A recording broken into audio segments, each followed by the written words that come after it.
Hello students. इसके बाद हम लोग प्रश्नावली 1.1 का प्रश्न क्रमांक 11 को सॉल्व करेंगे। तो अभी तक हम लोग प्रश्न क्रमांक 1 से 10 तक सभी क्वेश्चन सॉल्व कर चुके हैं। तो इस वीडियो में हम लोग प्रश्न क्रमांक 11 को सॉल्व करेंगे। देखिए, हम लोग यहाँ पर कक्षा 12वीं की एनसीईआरटी गणित सॉल्व कर रहे हैं। ठीक है, तो देखिए क्वेश्चन में दिया गया है, सिद्ध कीजिए कि किसी समतल में स्थित बिंदुओं के समुच्चय में R P Q such that बिंदु P की मूल बिंदु से दूरी बिंदु Q की मूल बिंदु से दूरी समान है। तो आप अच्छे से क्वेश्चन को समझ लीजिए, बहुत ही आसान क्वेश्चन है, आराम से आप लोग कर सकते हो।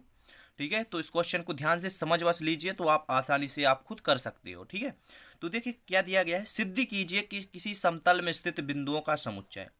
अब आपको क्या दिया गया है, देखिए एक समुच्चय दिया गया है जिसमें समतल में स्थित बिंदुओं का समुच्चय है। ठीक है, इसके बाद दिया गया है एक संबंध स्थापित किया गया है जिसमें कहा गया है P और Q कोई दो बिंदु है। P की मूल बिंदु से दूरी और Q की मूल बिंदु से दूरी दोनों दोनों आपस में क्या है, समान है। ठीक है, तो बताना है कि द्वारा प्रदत्त संबंध R एक तुल्यता संबंध है। तो यहाँ तक का क्वेश्चन आपका आसानी से हो जाएगा, क्योंकि यहाँ पर आपको तुल्यता संबंध बताना है। और तुल्यता संबंध क्या होता है, तो हम लोग सीख चुके हैं कि तुल्यता संबंध क्या होता है। यदि कोई भी संबंध है वो स्वतुल्य, सममित और संक्रामक होता है तो वो क्या कहलाता है, तुल्यता संबंध कहलाता है। ठीक है, यदि स्वतुल्य, सम्मित और संक्रामक तीनों हो तब कहलाता है तुल्यता संबंध। तो स्वतुल्य, सम्मित और संक्रामक कैसे निकालते हैं वो भी हम लोग अभी तक सीख चुके हैं। तो एक बार रिवीजन कर लेते हैं कि स्वतुल्य क्या होता है। स्वतुल्य के लिए हम लोग डबल अवयव देखते हैं, कोई भी संबंध से डबल अवयव यानी कि सेम अवयव होनी चाहिए, जैसे कि 2 2 होने चाहिए, 3 3 4 4, इस प्रकार के अवयव। कहने का मतलब ये है कि जैसे कि 1 और 1 होना चाहिए, 2 और 2, इस प्रकार के युग में देखते हैं हम संबंध में से। यदि वो आर में है यानी कि आर कोई संबंध होगा तो उसमें यदि बिलोंग्स करते हैं तो इसका मतलब है कि वो स्वतुल्य है। इसके बाद सम्मित की बात करें तो सम्मित में क्या होता है, कोई दो अवयव देखते हैं, जैसे कोई भी दो अवयव ले लेते हैं आर से। ठीक है, वो आर में बिलोंग्स करने चाहिए, जैसे कि 1 और 2 ले लिए तो उसके अपोजिट भी होने चाहिए, जैसे कि 2 और 1। ठीक है, यदि हमने 1 और 2 अवयव लिए तो वो 2 और 1 अवयव भी आर में बिलोंग्स करने चाहिए। तो इसका मतलब ये हुआ कि यदि कोई ए बी दो अवयव हैं वो आर में बिलोंग्स करते हैं तो बी ए अवयव भी आर में बिलोंग्स करते हैं। ठीक है, तो ये क्या होता है, सम्मित। इसके बाद बात कर लेते हैं संक्रामक। तो संक्रामक में कोई दो अवयव ए बी हैं और कोई दो अवयव हैं बी सी। यदि वो आर में बिलोंग्स करते हैं तो फिर ए और सी अवयव भी आर में बिलोंग्स करने चाहिए, तब होता है संक्रामक। ये आपकी तुल्यता संबंध की कुछ कंडीशन होती हैं, स्वतुल्य, सम्मित और संक्रामक की। ठीक है, तो ये ध्यान रखना है। इसके बाद क्वेश्चन को देखते हैं। तो क्वेश्चन में सबसे पहले दिया गया है, एक आपको क्या दिया गया है, एक समुच्चय दिया गया है जिसमें समतल में स्थित बिंदुओं का एक समुच्चय है। ठीक है, तो वो सबसे पहले यहाँ पर लिखते हैं। तो यहाँ पर सबसे पहले यहाँ तक का क्वेश्चन सॉल्व करते हैं। द्वारा प्रदत्त संबंध आरेख तुल्यता संबंध है, इसके बाद इसको देखेंगे। ठीक है, तो सबसे पहले इस पार्ट को सॉल्व करते हैं जिसमें आपको तुल्यता संबंध बताना है। तो देखिए, सबसे पहले आपको क्या लिखना है, यहाँ पर एक समुच्चय लिखना है ए बराबर माना। यहाँ पर आप माना लिख दोगे कि ए एक क्या है, समुच्चय है। ए क्या है, एक समुच्चय है। और उस समुच्चय में क्या होंगे, समतल में स्थित बिंदुओं का समुच्चय होगा। ठीक है, किसी समतल में स्थित, तो यहाँ पर क्या लिख सकते हो आप, समतल में स्थित बिंदुओं का समुच्चय, समतल में स्थित। ठीक है, यहाँ पर क्या लिखोगे, स्थित, इस प्रकार। ठीक है, इसके बाद क्या लिखना है, जो आर संबंध दिया गया है। तो आर संबंध क्या है, तो आर बराबर दिया गया है पी और क्यू। पी और क्यू कोई दो बिंदु दी गई हैं और कहा गया है बिंदु P की दूरी है जो बिंदु Q की दूरी से समान है। तो यहाँ पर लिखना है, तो इस प्रकार आपको लिख लेना है कि पी क्यू कोई दो बिंदु थी जिसमें बिंदु P की मूल बिंदु से दूरी और बिंदु Q की मूल बिंदु से दूरी दोनों आपस में क्या है, समान है। ठीक है, ये आपका आर संबंध दिया गया है। अब देखें आगे, अब क्या करना है आपका, देखिए ए समुच्चय भी दिया गया है और आर एक संबंध भी दिया गया है। अब आपको बताना है तुल्यता संबंध। तुल्यता संबंध के लिए हम लोग सबसे पहले स्वतुल्य चेक करते हैं। तो स्वतुल्य की बात करते हैं। तो यहाँ पर पहले आप क्वेश्चन को अच्छे से समझ लीजिए, क्या दिया गया था, बिंदु P की मूल बिंदु से दूरी और बिंदु Q की मूल बिंदु से दूरी यहाँ पर समान बताया गया है। तो देखिए यहाँ पर जैसे कि ये समतल है। ठीक है, ये आपका क्या है, समतल है। तो यहाँ पर समतल में मूल बिंदु जीरो यहाँ पर मान लेते हैं। तो मूल बिंदु जीरो से क्या क्या है यहाँ पर, बिंदु P की दूरी मूल बिंदु से और बिंदु Q की दूरी मूल बिंदु से दोनों आपस में समान है। तो यहाँ पर P और Q कोई दो बिंदु होगी जिसकी मूल बिंदु जीरो से दूरी क्या होगी, समान होगी। जैसे कि यदि यहाँ पर 5 सेंटीमीटर है तो 5 सेंटीमीटर यहाँ पर भी होगी। तो दोनों आपस में समान है। वही क्वेश्चन में कहा गया है कि P Q कोई दो बिंदु है, जैसे कि P और Q यहाँ पर कोई दो बिंदु दिख रहे हैं ना। और कहा गया है कि बिंदु P की, तो यहाँ पर देखिए बिंदु P की मूल बिंदु से दूरी और बिंदु Q की मूल बिंदु से दूरी, मूल बिंदु यहाँ पर 0 0 है। देखिए यहाँ पर मूल बिंदु 0 0 है, तो जिसे हम 0 से डिनोट करते हैं। और यहाँ पर P Q कोई दो बिंदु थी, तो दोनों आपस में समान है यहाँ पर। ठीक है, दोनों आपस में समान है। ठीक है, तो फिर आपको सौतुल्य, सममित और संक्रामक बताना है। तो चलिए बात करते हैं सबसे पहले सौतुल्य की। तो देखिए सौतुल्य क्या होता है। सौतुल्य में हम लोग डबल अवयव लेते हैं, जैसे कि यहाँ पर हम P और P लेंगे। P और P यदि R में बिलोंग्स करते हैं तो इसका मतलब क्या होगा कि वो हमारा जो संबंध होगा R सौतुल्य होगा। तो इसको चेक करना है कि P और P अवयव R में बिलोंग्स करते हैं कि नहीं करते हैं। तो इसका मतलब क्या होता है, तो इसका मतलब होगा कि P की मतलब बिंदु जीरो से दूरी स्वयं बिंदु P के बराबर होगी। यानी कि बिंदु P की मूल बिंदु से दूरी बिंदु P की मूल बिंदु से दूरी आपस में दोनों क्या होंगे, यहाँ पर समान होंगे। ठीक है, क्योंकि यहाँ पर आप ध्यान से देखिए बिंदु P और P लिए हैं, क्योंकि समान लेना पड़ता है यहाँ पर। तो देखिए बिंदु P की अपने आप से दूरी है जो समान होगी ना। बिंदु यदि P की बात करें, जीरो से P की, और P और जीरो दोनों आपस में बराबर होंगे ना। तो यही बताना है यहाँ पर। ठीक है, कि यहाँ पर OP और यहाँ पर क्या लेना है, OQ, दोनों आपस यहाँ पर समान है दोनों। ठीक है, तो ये ध्यान रखना है आपको। तो यहाँ पर आप कारण भी लिख दोगे, क्योंकि मूल बिंदु जीरो से P की दूरी है जो वो बिंदु P से समान है। ठीक है, तो डायरेक्ट यहाँ पर आप क्या लिख सकते हो, OP बराबर OP। ठीक है, तो यहाँ पर R क्या हो जाएगा, सौतुल्य हो जाएगा। R सौतुल्य है, R सौतुल्य। आया ना समझ में। एक बार और देख लीजिए सौतुल्य के लिए क्या होता है। सेम अवयव आपको ज़रूरत पड़ती है। तो यहाँ पर मैंने बिंदु P लिया है, सिर्फ P। तो यहाँ पर क्या करेंगे, और इस Q को भी P मान लिया है। तो यहाँ पर जीरो से P की और जीरो से Q की, यानी कि Q को यहाँ पर P माना गया है। तो दोनों आपस में बराबर होंगी ना, तो OP बराबर OQ होगा ना। तो उसी को हम लोग यहाँ पर डायरेक्ट इस प्रकार लिख सकते हैं कि OP बराबर OP दोनों बराबर हैं। तो यहाँ पर क्या होगा, R सौतुल्य हो जाएगा। इसके बाद संक्रामक और सममित की बात करते हैं। तो सबसे पहले सममित देख लेते हैं। तो यहाँ पर सममित लिखेंगे। सममित के लिए क्या होता है, सममित में यदि P और Q दो बिंदु दी गई हैं वो R में बिलोंग्स करती हैं, क्योंकि बिंदु P की मूल बिंदु से दूरी और बिंदु Q की मूल बिंदु से दूरी दोनों समान है, इसलिए P और Q R में बिलोंग्स करती हैं। तो यहाँ पर क्योंकि लिख देना है आपको, कारण सहित लिखना पड़ता है। तो यहाँ पर लिखेंगे क्योंकि। तो देखिए इस प्रकार लिखना था, क्योंकि बिंदु P की मूल बिंदु से दूरी बराबर है बिंदु Q की मूल बिंदु से दूरी।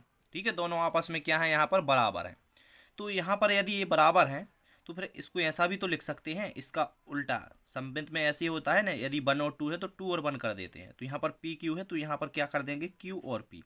Q और P भी R में बिलोंग्स करने चाहिए, क्योंकि यदि बिंदु P की मूल बिंदु से दूरी है जो बिंदु Q की मूल बिंदु से दूरी दोनों आपस में समान है, तो इसको आगे पीछे लिख देंगे। जैसे बिंदु Q पहले लिख देंगे कि बिंदु Q की मूल बिंदु से दूरी बिंदु P की मूल बिंदु से दूरी समान है।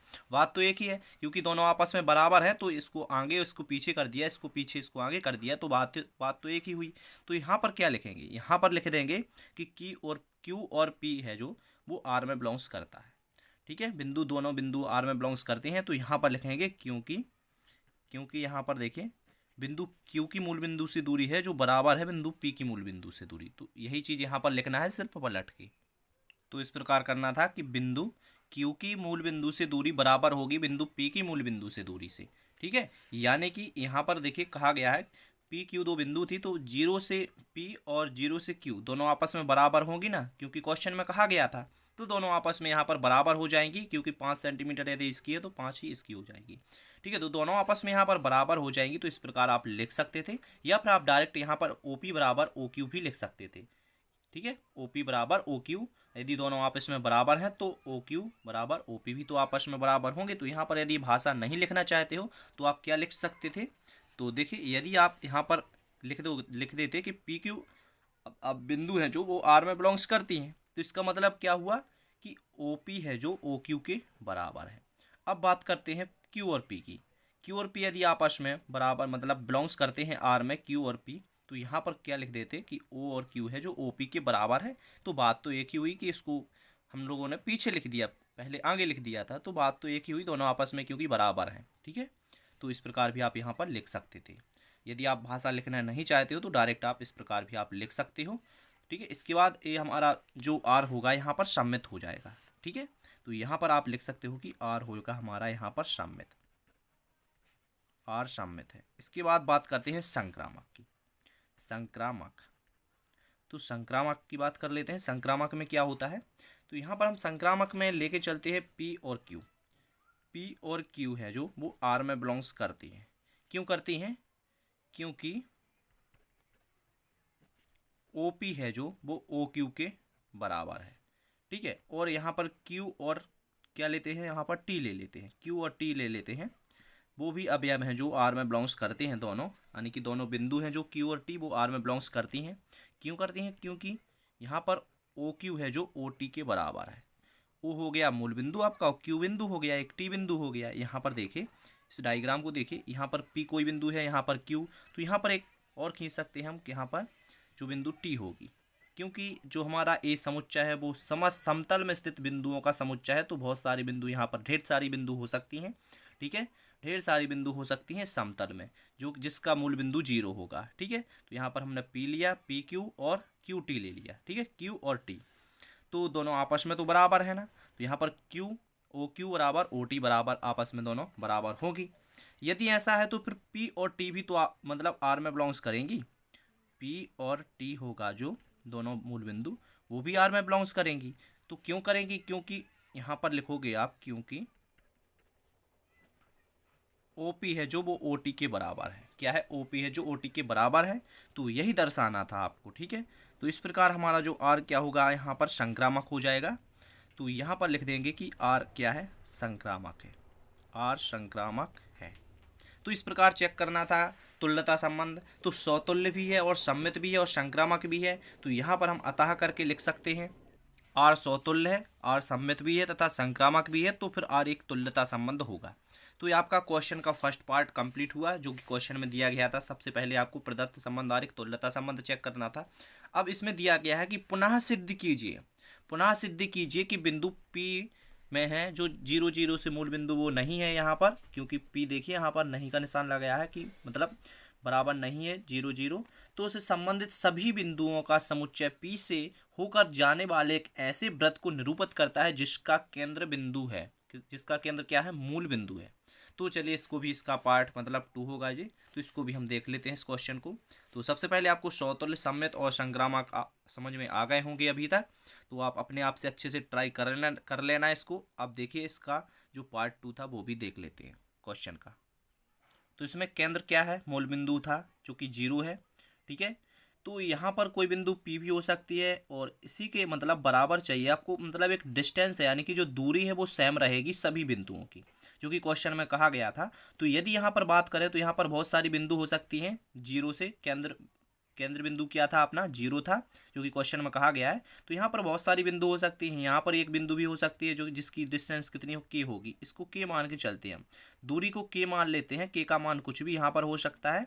तो के होगा यानी कि सेम होगा, सभी बिंदुओं की मूल बिंदु से जो दूरी होगी सेम यानी कि बराबर होगी। तो यहाँ पर बहुत सारी इस प्रकार बिंदु हो सकती हैं, यहाँ पर बहुत सारी बिंदु हो सकती हैं। तो यहाँ पर एक क्या, इस प्रकार क्या एक वृत्त बन जाएगा ना, इस प्रकार एक पूरा वृत्त तैयार हो जाएगा जिसकी मूल बिंदु से दूरी के है जो समान होगी सभी बिंदुओं की।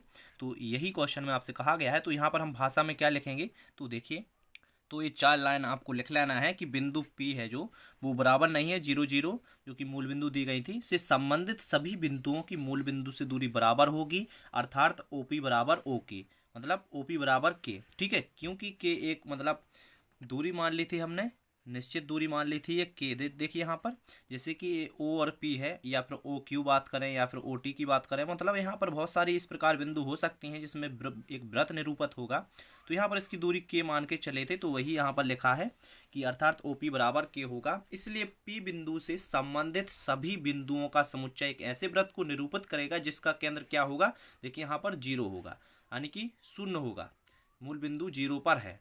एक ऐसा वृत्त बनेगा जिसका सभी बिंदुओं का एक केंद्र होगा, यानी कि मूल बिंदु होगी वो 0 होगी। तो यही आपको दर्शाना था। तो आशा करते हैं आप लोगों को इस क्वेश्चन में कोई भी डाउट नहीं होगा। यदि फिर भी होता है, आप अपने आप से एक बार कोशिश कीजिए, इसको बिना देखें आप अपने मतलब रजिस्टर निकाल कर आप अपने आप से कीजिए। यदि इसके बाद यदि आपको प्रॉब्लम होती है तो आप कमेंट कर सकते हो, तो फिर मैं आपको और कोशिश करूँगा अच्छे से एक्सप्लेन करने की।